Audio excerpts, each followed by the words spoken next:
E que herança é essa? A letra mata. Não estude porque a letra mata.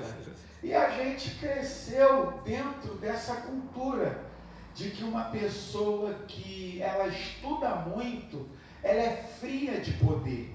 Ela não tem poder. Só que mal sabia os nossos antigos que todo o poder que nós temos emana das Escrituras. Nós não conseguiremos ter poder de Deus se nós não conseguirmos examinar as Escrituras. Então, o poder, ele emana da Bíblia. É impossível um crente ser cheio do poder se ele não conseguir entender a Bíblia, compreender a Bíblia e, acima de tudo, viver o que está escrito na Bíblia. Aleluia, Jesus. Então, quando a gente vai olhar para toda a estrutura no qual nós temos hoje, nós estamos extremamente atrasados. E é uma área no qual nós não damos valor, que é a área do ensino. Na verdade, você vê que fazemos campanha, elas lotam. Você vê que um culto de adoração aos domingos lota. Mas dois cultos na igreja, que são os cultos mais vazios e eram para ser os mais cheios. Primeiro, culto de oração. Culto de oração na igreja era para ser um culto cheio. E segundo, culto de ensino da palavra. Quando se fala de ensino, a pessoa já fala, vou ficar ouvindo um camarada falando ali, não vai ter nem um glória, um aleluia, um ré, um manto, não vou bater nem um pezinho, não vou dar, né? E com isso a gente vai ficando para trás, porque os nossos adversários, eles vão se preparando, não é verdade? Eles vão se preparando, de sorte hoje, que os testemunhas de Jeová que nós conhecemos há 20 anos atrás não são os mesmos de hoje.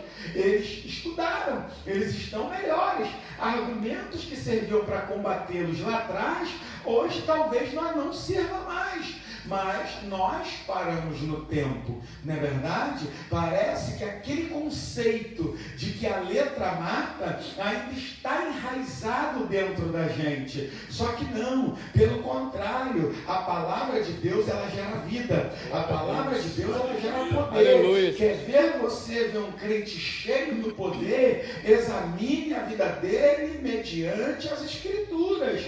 Porque uma vida pautada nas Escrituras sagradas faz com que o crente esteja cheio do poder. Na verdade, eu conversando com a pessoa e eu contando o que Deus fez na minha vida, porque eu sempre fui muito de ler, e isso foi uma herança da minha mãe.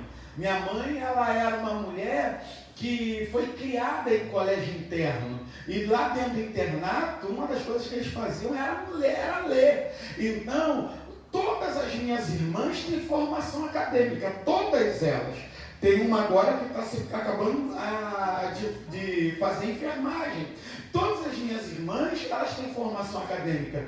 Eu fui o único que fui ficando para trás, porque como eu sou de uma geração de mais de 40 anos para trás, tudo na época era muito difícil, então o acesso ao conhecimento, à escola, era muito limitado, porque antigamente tínhamos que trabalhar para poder ser basicamente o arrimo da família, né? Levar sustento para casa. Então ficávamos divididos entre estudar e deixar a família passar fome, ou trabalhar para agregar renda ao lar. Então, durante muito tempo eu trabalhei para agregar renda ao lar. E o que aconteceu? Eu fui ficando para trás. Só que chegou uma época que eu falei, não dá, não tem como. E Deus, ele sempre me colocando no meio de pessoas grandes.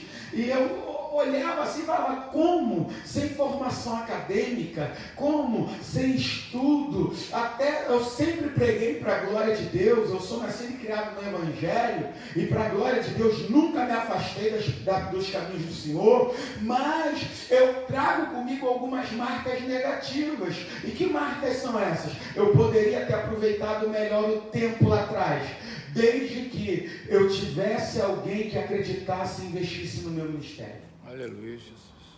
Hoje, lá na minha igreja, por exemplo, durante 5 anos, eu fiquei ensinando os jovens 2 vezes por semana.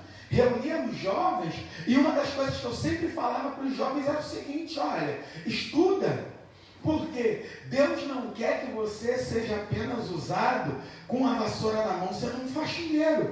Deus também quer que você seja usado com uma caneta na mão sendo um advogado. Aleluia, Jesus. Ou um médico. E para a honra e glória do nome do Senhor. Hoje nós temos pessoas na nossa igreja com 24 anos caminhando para a segunda formação acadêmica. Eu tenho jovens lá de 22 anos de idade que já estão terminando contabilidade. Então, foi proveitoso, porque o que eu não tive lá atrás, eu tento fornecer dentro da minha própria casa.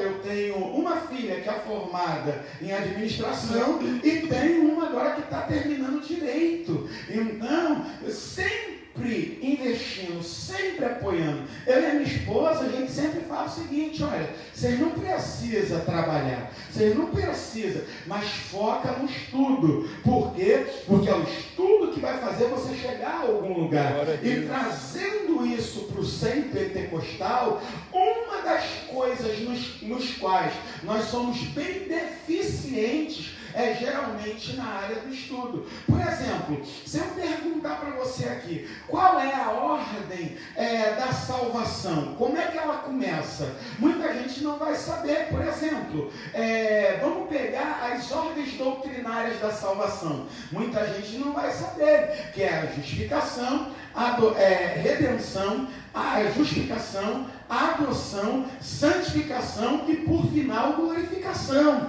Então, são etapas escalonadas dentro de algo a qual a Bíblia já vai nos falar, mas nós não temos muito conhecimento. E ao que me parece, talvez possa estar enganado, talvez não seja do interesse de muitos querer estar dentro, querer ler, querer se inteirar. Minha esposa está aqui. Minha esposa, ela brigou comigo muito no início. Quando a gente se conheceu, quando a gente casou, eu peguei as duas únicas coisas no qual eu tinha, era roupa e livro. Porque se tem duas coisas, se tem uma coisa que pobre tem, é pano. Misericórdia. Se tem pano, de onde sai pano, de onde você menos imagina. Roupa e livro.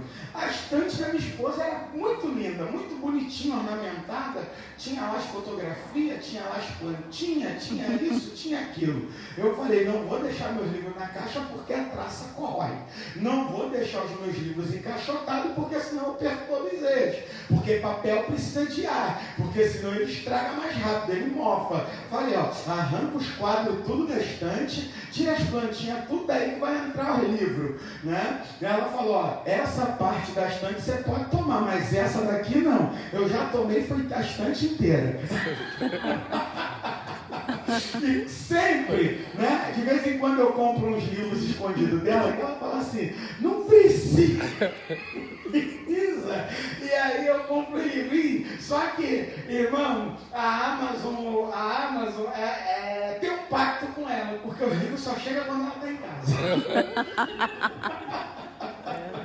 Mas hoje, graças a Deus, né, nunca foi motivo de briga, né? Era sempre motivo de alguma coisa pela falta, às vezes, de entender qual é a necessidade de se ter tanto livro. Pastor, o senhor lê todos os livros que o senhor compra? Impossível, porque eu não compro livreto de 30, 40, 50 páginas. Eu tenho um livro lá em casa de quase 2.000 páginas, né? Teologia sistemática, a gente tem livros, né? Então fica impossível ler tudo. Mas 60% dos livros que eu tenho na minha estante, eles já foram lidos. Então, eu tenho hoje na minha estante para a glória e honra do nome do Senhor, não é para me engrandecer. Eu tenho hoje aproximadamente quase 600 livros na minha estante, que contados, tá? Quase 600 livros. Imagina, 60% disso já lido.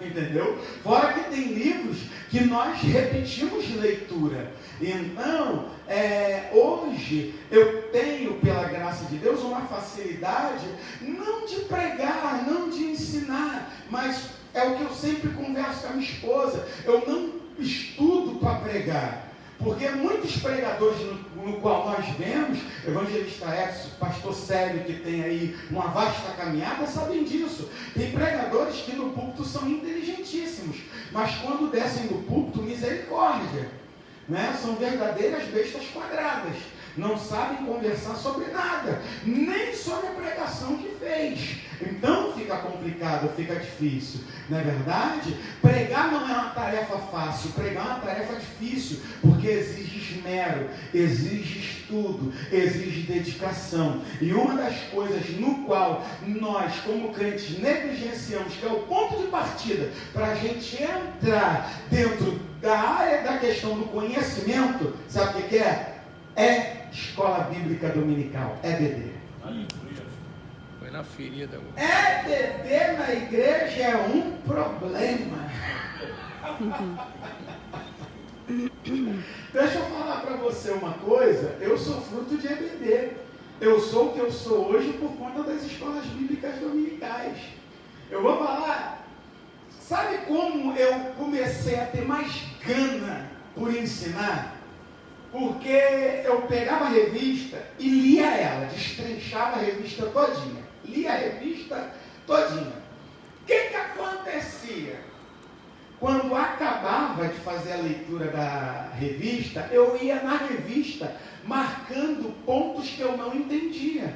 E eu falava, vou perguntar ao professor no domingo. Chegava no domingo, era uma brigaiada.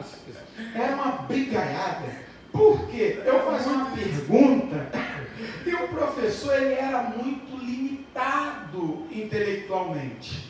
Então, quando eu fazia uma pergunta, às vezes simples de responder, mas eu não tinha conhecimento, eu queria saber. Quem pergunta quer resposta. Eu pegava, fazia a pergunta e o professor falava, Deuteronômio 29, 29. Deuteronômio 29. Como assim? As coisas encobertas é para Deus, é revelada em Deus Filho dos homens. Se eu não consegui te responder porque não é revelado, é oculto, deixa para Deus.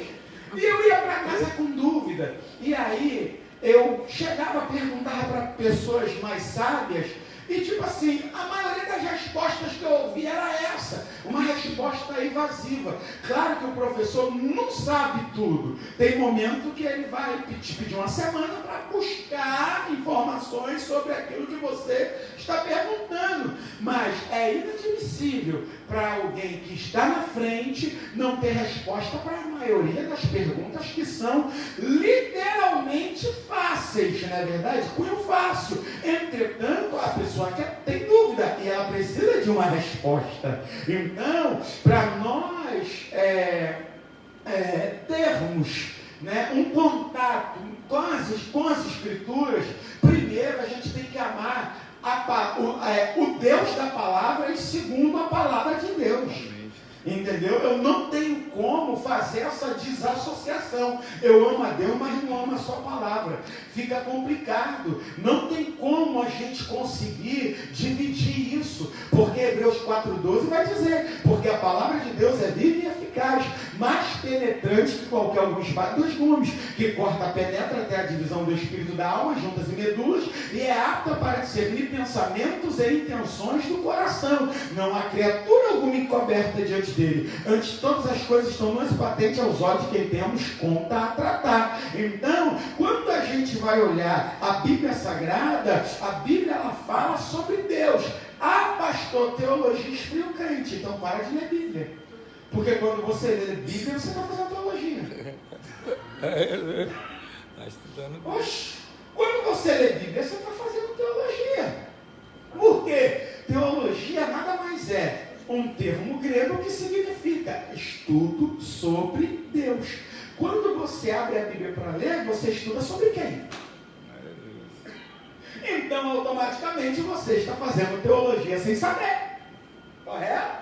Só que nós temos que amar as Escrituras. Nós temos que amar um pouco mais as Escrituras. E eu peguei aqui a ideia, pastor, do apóstolo Paulo, para poder corroborar minha fala aqui. Por quê? Porque Paulo, ele ensina Timóteo. Só que quando Paulo vai preparar Timóteo, Paulo prepara Timóteo para as questões, como eu posso dizer, de pastorear uma igreja. Paulo não tem que doutrinar Timóteo do início. Por quê? Paulo sabia que Timóteo tinha referências de ensinamento em casa. Ele vai falar: a sua mãe é Eunice Ovoloide, que te ensina, permanece naquilo que elas te ensinaram. Eu só vou aqui te dar mais base para você aqui saber pastorear, porque você é novo. E Paulo coloca Timóteo para pastorear a maior igreja que ele abre, que é a igreja em Éfeso. E agora os anciãos de cabeça branca olham para Timóteo e falam assim: eu não vou ouvir esse menino. Por que eu não vou ouvir esse menino? Porque ele não pode falar no nosso meio. Porque dentro da cultura judaica, uma pessoa só poderia falar em público a partir de 30 anos. A partir de 30 anos, aí sim a pessoa era ouvida. Por isso que Jesus ele inicia seu ministério aos 30. Porque se ele inicia antes disso, ninguém iria ouvi-lo. Então, quando nós vamos olhar para Paulo ensinando Timóteo, ele está dizendo: você é bem formado. Você é bem formado, você tem doutrina, você tem bases sólidas. E uma das coisas que falta na nossa vida é bases sólidas. Por isso que qualquer coisa nos derruba. Porque a gente não tem base dentro das Escrituras. A gente não tem base dentro da Bíblia. A gente fica muito pelo que o profeta fala, pelo que o profeta falou. Pastor, é pecado ficar pelo que o profeta falou? Não, porque eu sou pentecostal e acredito que Deus usa os seus. Mas o que o profeta fala não vai me firmar nem me manter de pé. O que vai me manter de pé é as Escrituras sagradas da Bíblia. Por quê? Ainda que a palavra daquele profeta não possa se cumprir, a palavra de Deus ela se cumpre na nossa vida, porque ela não falha, ela é infalível. Então, Paulo vai ensinar a Timóteo, vai falar para Timóteo, aqui no versículo 16, toda a Escritura não é partes. Ah, pastor, não gosta de ler genealogia, não. Por isso que muitas coisas você não entende.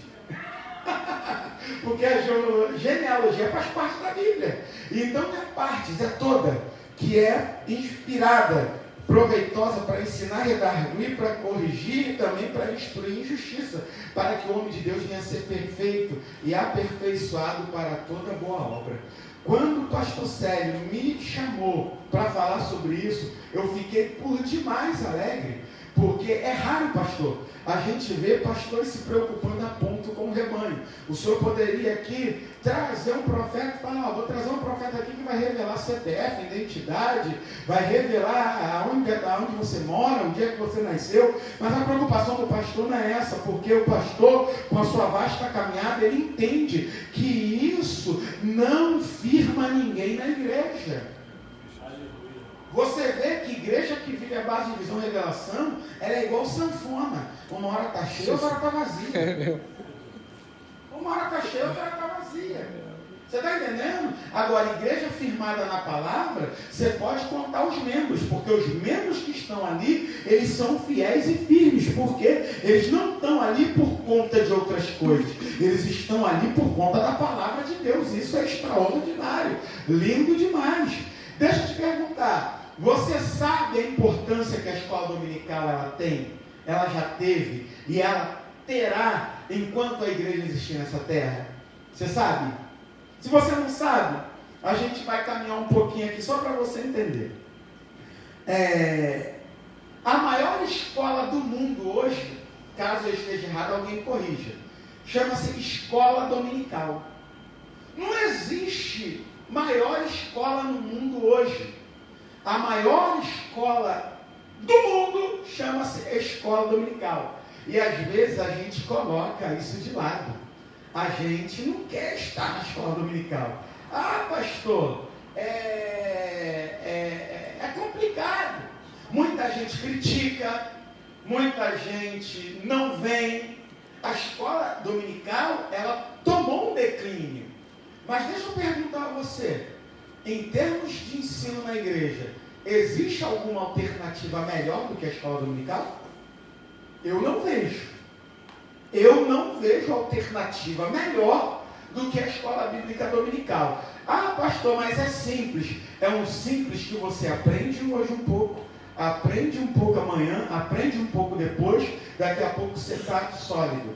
É todo dia que você come uma comida especial? Tem dia que você come comida simples. Arroz, feijão, ovo, salsicha, macarrão. Não é todo dia que você come aquela comida, na verdade, bem elaborada. Hoje eu comi uma comida bem elaborada. Mas não é todo dia que a gente come uma comida bem elaborada. Tem dia que você quer comer arroz e ovo. Tem dia que você quer comer um arroz, feijão e um fígado. Tem dia que você quer comer arroz, feijão e uns ossinhos de frango. Mas deixa eu te falar, o arroz, o feijão e o ovo deixa de te alimentar? É simples, não é? Mas te alimenta. Por isso que você está aqui. Então não despreze os simples ensinamentos, porque eles que te mantêm de pé, eles fizeram chegar até onde você está hoje. Amém. Pastor, eu estou aqui. E agora? Mergulha, filho. Vai ficar com água na canela até quando? Vai ficar pensando se entra ou não entra até quando? Não, mergulha, porque o rio de Deus, o oceano da palavra, ele é infinito. Aleluia. Tá? Vamos lá. Até o final do século XVIII, isso aqui é uma informação que talvez você não saiba. As igrejas, tanto protestantes, né, no caso, Europa e norte-americana, elas dependiam de recursos para a educação dos seus fiéis. E aí, para a educação dos fiéis, existem três lugares. Existem três coisas, que a gente pode fazer para poder aprender. Entenda bem. Quem tem filho aqui? Quem tem filho? Deixa eu falar para você. Não deixa o teu filho chegar na igreja para aprender, não. Porque quando a gente vai estudar a história dos puritanos e vai examinar a história dos puritanos ali, século XVII, século XVIII, até século XIX, a gente vai ver que os puritanos, eles tinham a preocupação de ensinar os seus filhos em casa. Então, entenda uma coisa. Antes do ensino dos teus filhos começar aqui na igreja, eles têm que começar primeiro em casa. Aleluia. Pastor, mas eu não tenho tempo. Se você não tem tempo para a tua família, meu filho, vai ficar difícil. Ensina os teus filhos em casa. Entendeu? Para que quando eles chegarem à igreja, tipo assim, eles não cheguem cru de tudo. Os puritanos, eles entendiam isso. Então, no século XVIII, as igrejas protestantes, tanto da América quanto da Europa, enfatizavam muito a figura do lar. Quando a gente pega Jesus, os tempos de Jesus, você vai ver que o filho seguia a profissão do pai, porque o pai ensinava a profissão filho em casa. Então, tudo que você for fazer acerca de filho, ensina em casa. Porque o que o teu filho vai ser na igreja é reflexo daquilo que você ensinou ele em casa. Então, trabalhe com o teu filho no lar. Segundo, literatura. Quem aqui gosta de ler? Deixa eu perguntar a você que gosta de ler. Quantos livros você já leu esse ano?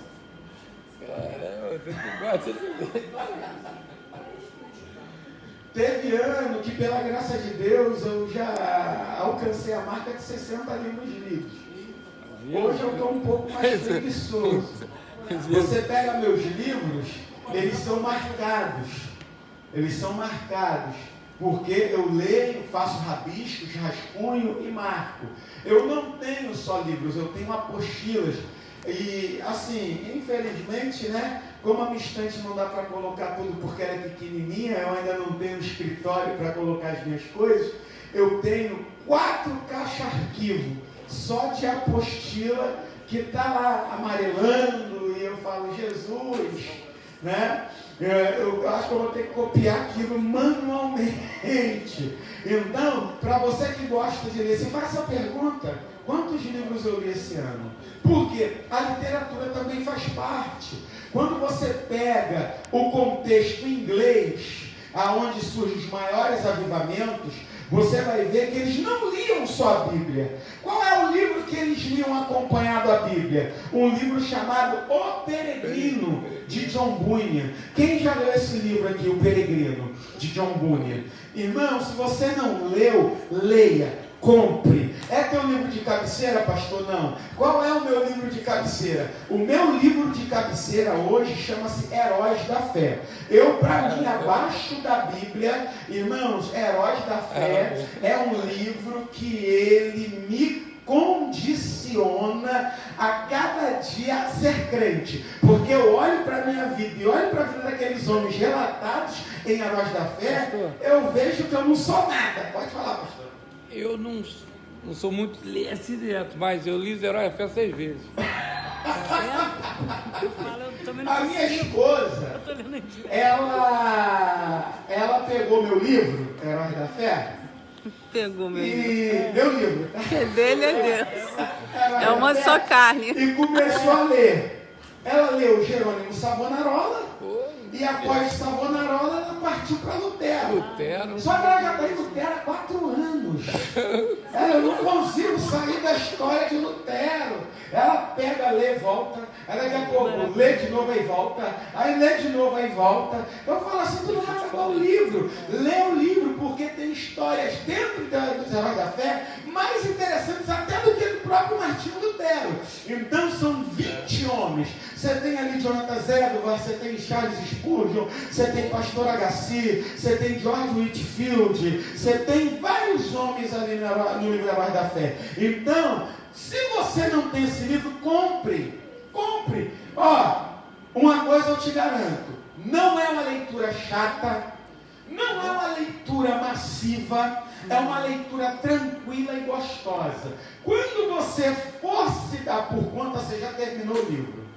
Porque o livro, ele é muito bom. Então, sempre a Bíblia acompanhe também literaturas. Para você ter ideia, o livro mais vendido na Inglaterra, em primeiro lugar, a Bíblia.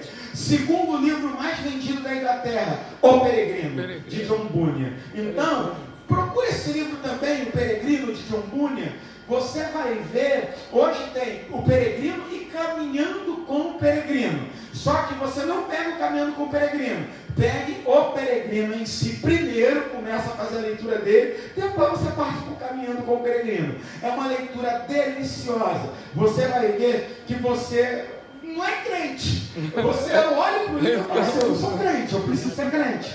Né? Tem um livretinho pequeno, que muita gente não dá nada por ele, mas também é um livro que eu coloco junto aos Heróis da Fé, chamado Por que Tarda o Pleno Avivamento, de Leonard Ravenhill.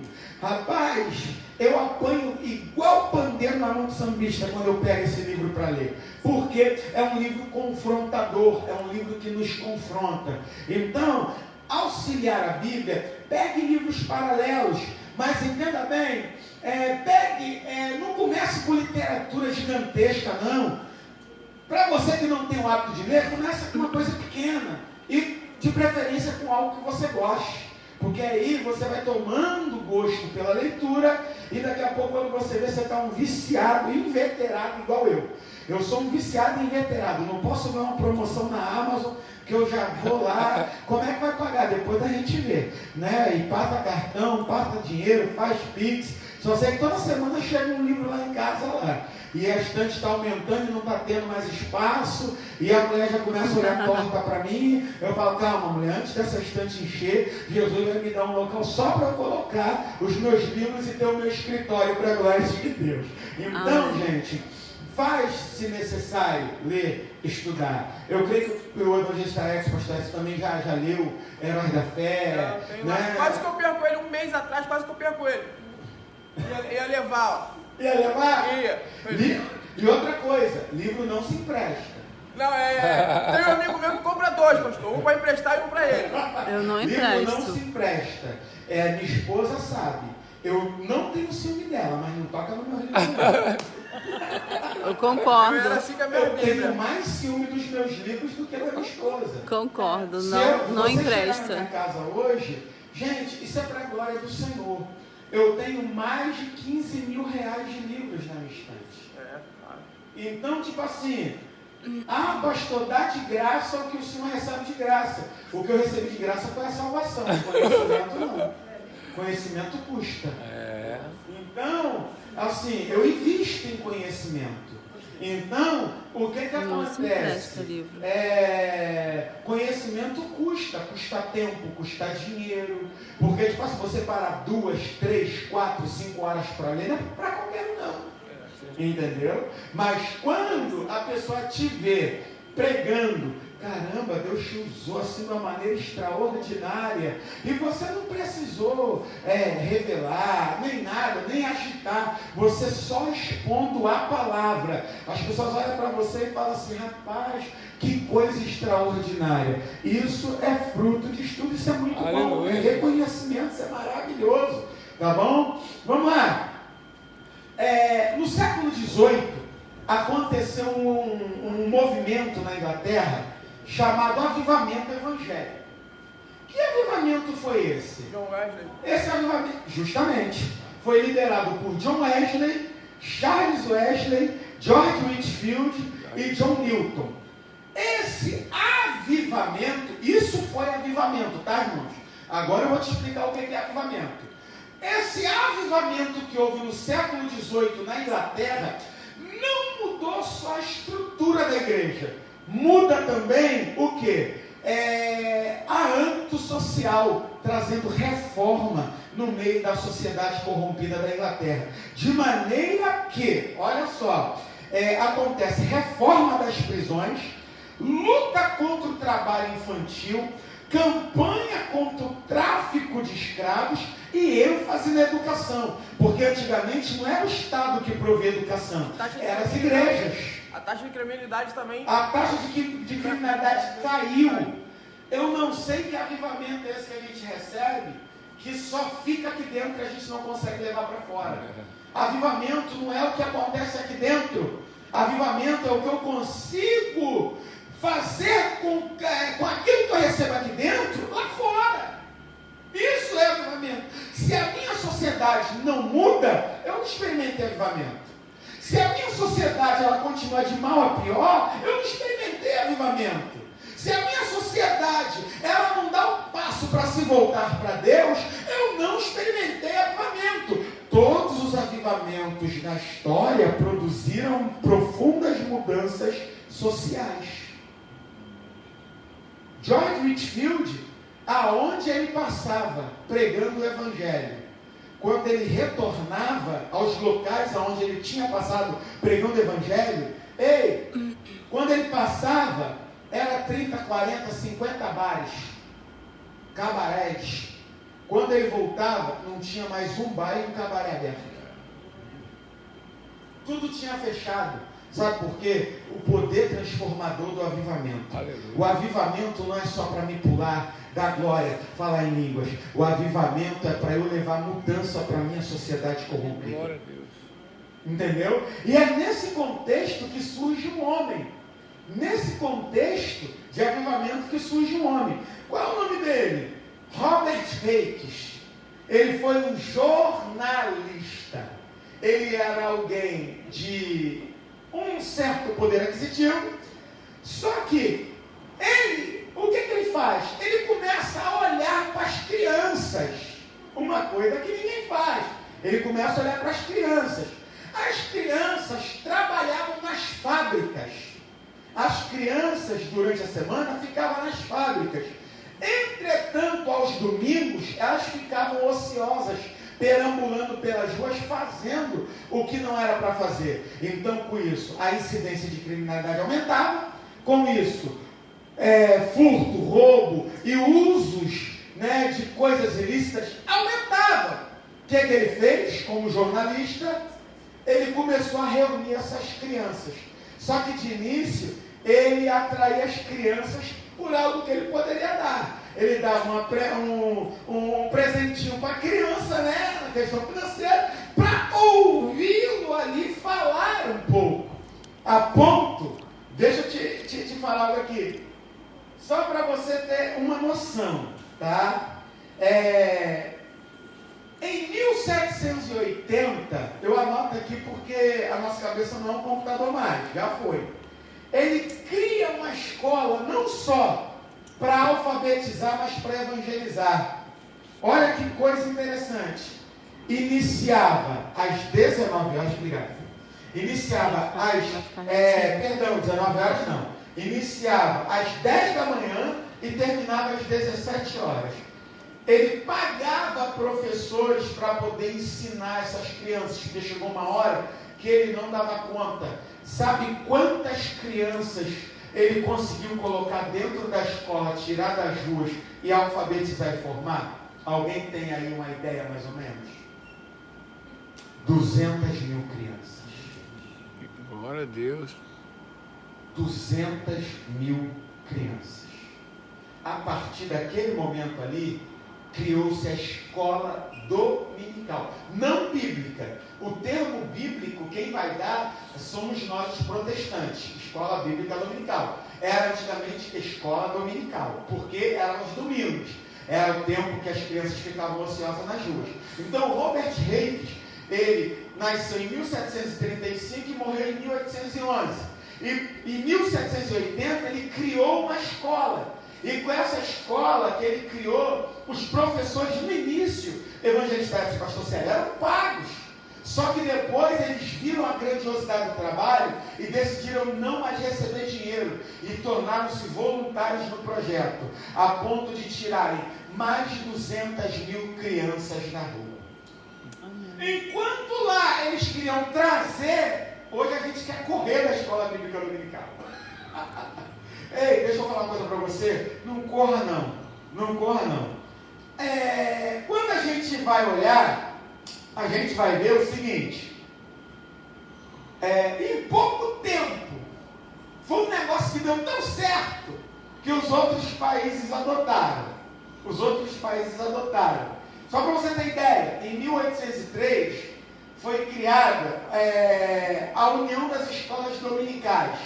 E ali eles foram vendo uma forma de como trabalhar melhor a questão da escola bíblica dominical. No Brasil, como é que surgiu a escola dominical? Alguém sabe me dizer? 1855, em cidade serrana, esqueci, Petrópolis. 1855, acertou a data. 1855. E acertou a cidade também, Petrópolis. Robert Carley. Isso. Sarah Carley. Isso, pelo casal Robert Cale e Sarah Cale. Eles eram congregacionais. Congregacionais. Tá bom? Eles fundam a escola bíblica dominical aqui no Brasil. Com o passar do tempo, em 1911, a igreja presbiteriana vê que dá muito certo isso. Então os reverendos daquele tempo, que me fugiu agora o nome, eles agora começam a criar as lições, né?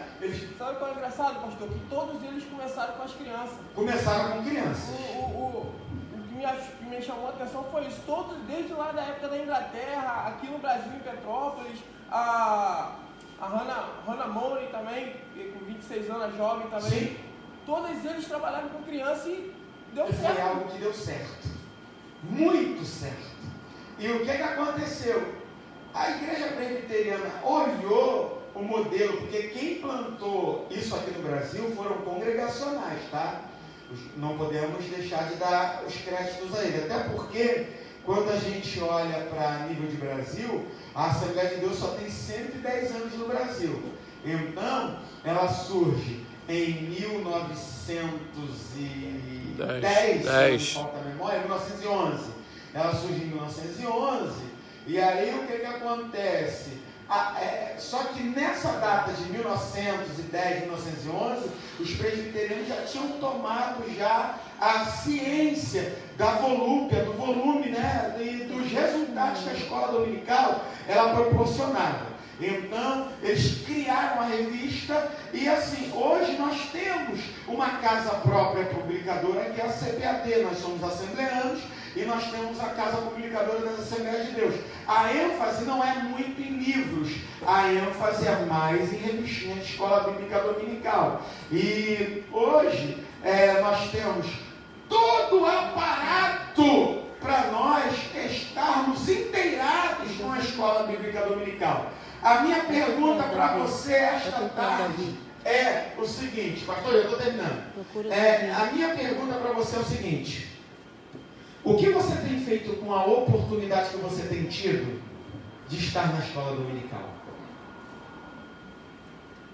Eu não sei se aqui na igreja tem, não tem, já teve, ou continua tendo, ou... eu não sei como é a situação aqui.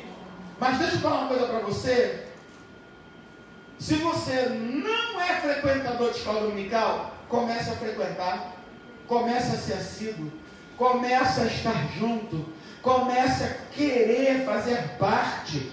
Vamos botar o departamento de ensino para andar, começando pela EBD, sabe por quê? Porque ela é de suma importância para todos nós.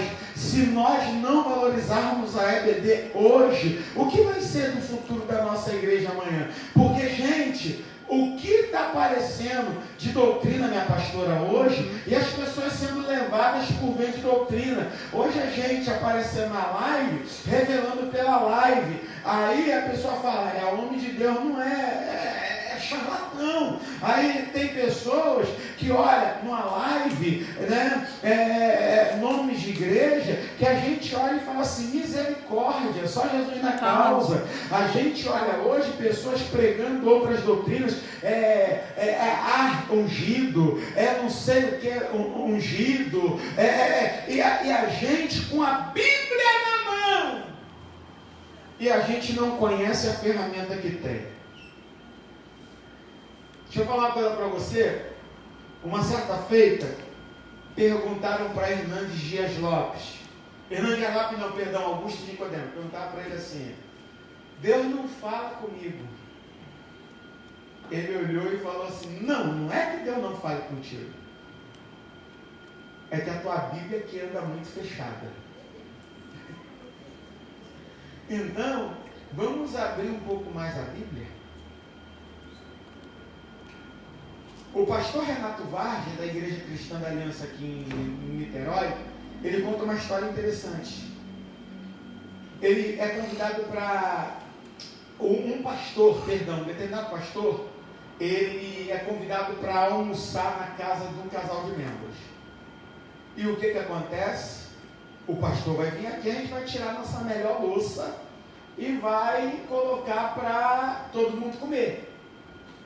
Só que o pastor, ele pede a Bíblia. Na hora do almoço ser servido, ele pede a Bíblia. O que aconteceu? Pediu a Bíblia, deram a Bíblia para ele. Ele pegou a Bíblia, leu a Bíblia e fechou a Bíblia e colocou a Bíblia lá no lugar. Ele não fez questão de levantar, pegar a Bíblia e colocar a Bíblia lá aonde a Bíblia tinha que estar. Terminou o almoço, o pastor foi embora. Passou-se meses. Uma outra pessoa é convidada para almoçar na casa desse casal. O que a mulher faz? Tira toda a louça. Quando ela tira toda a louça, ela olha e fala assim, amor, está faltando uma colher aqui. Está faltando uma colher. Eu só usei essa louça aqui quando o pastor veio almoçar aqui em casa. Vamos ligar para o pastor para ver se ele não levou a colher nossa para casa. E com isso, já tinha passado-se quase um ano. Ligaram para o pastor. Pastor, não tem uma colher nossa aí com o senhor não? O senhor não levou para casa por engano não? O pastor do outro lado do telefone falou, minha irmã, vai lá na tua estante, abre a Bíblia. Quando a irmã abriu a Bíblia, a colher estava dentro da Bíblia. Há um ano, a mulher não metia a mão na Bíblia para ler. É assim que nós estamos. Vamos abrir a Bíblia no livro de Filemão. Tem gente que fica perdidinho. Abre a Bíblia no livro de Judas. Esse cabra traiu Jesus e ainda tem livro na Bíblia. Tem pessoas que ficam perdidas, não sabem nem quantas divisões tem a Bíblia. Isso é falta de escola bíblica dominical, porque são coisas primárias que aprendemos numa EBD. Então deixa eu falar uma coisa para você esta noite. É momento da gente despertar. Toda a escritura é divinamente proveitosa. Ame a sua Bíblia. Eu vou te falar, para mim, não existe livro mais glorioso do que esse. Esse livro é glorioso, mas não adianta. Na mão de quem não sabe e não conhece, não faz nem efeito. E o Senhor esta noite está falando contigo. Aprenda a manusear a palavra da verdade. Aprenda a manusear o que o Senhor colocou nas tuas mãos. Porque Ele quer te fazer um vaso de excelência. Quem pode dar glória a Deus? Glória a Deus. Você coloca sobre os teus pés, por gentileza.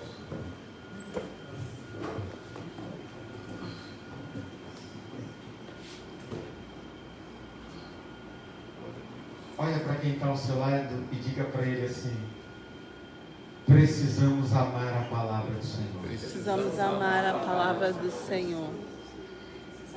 Glória a Deus. Aleluia. Os cultos mais vazios é os cultos que mais nos enchem de poder, que é a oração e o ensino da palavra. Orar hoje é uma raridade. É igual o hino do Antissufrene, raridade. E estudar então, misericórdia, é como achar uma agulha no palheiro. Glória a Deus. Pastor, eu creio Amém. que o ensino dessa igreja vai andar, vai alavancar. Glória a Deus. Aleluia. Não importa quantas vezes a gente tenha que vir aqui para poder falar. Será sempre um prazer vir aqui para poder falar. E não vou falar nada muito diferente disso não. Pergunta a minha esposa. Pode sentar com ela e perguntar. Eu sou a pessoa que mais me cobro. Minha esposa, toda vez que eu prego, minha esposa fala comigo assim: e aí, como é que foi a mensagem? Gostou? Eu falo para ela assim: não. Mas tu não gostou? Não. Por quê? Eu poderia ter dado mais. Pastor, mas o senhor estuda, a gente sempre pode dar um pouco mais. Você pode dar mais como servo.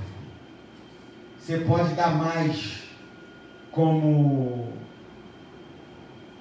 aluno. Você pode dar mais em todas as áreas da sua vida. Feche os seus olhos, irmãos. Poderoso Deus, bendito é Pai. Louvamos o teu nome e te agradecemos, porque até aqui a tua bondosa mão tem nos sustentado. Pai, muito obrigado por tudo. Pai, os teus filhos estão aqui esta noite para louvar e glorificar o teu nome.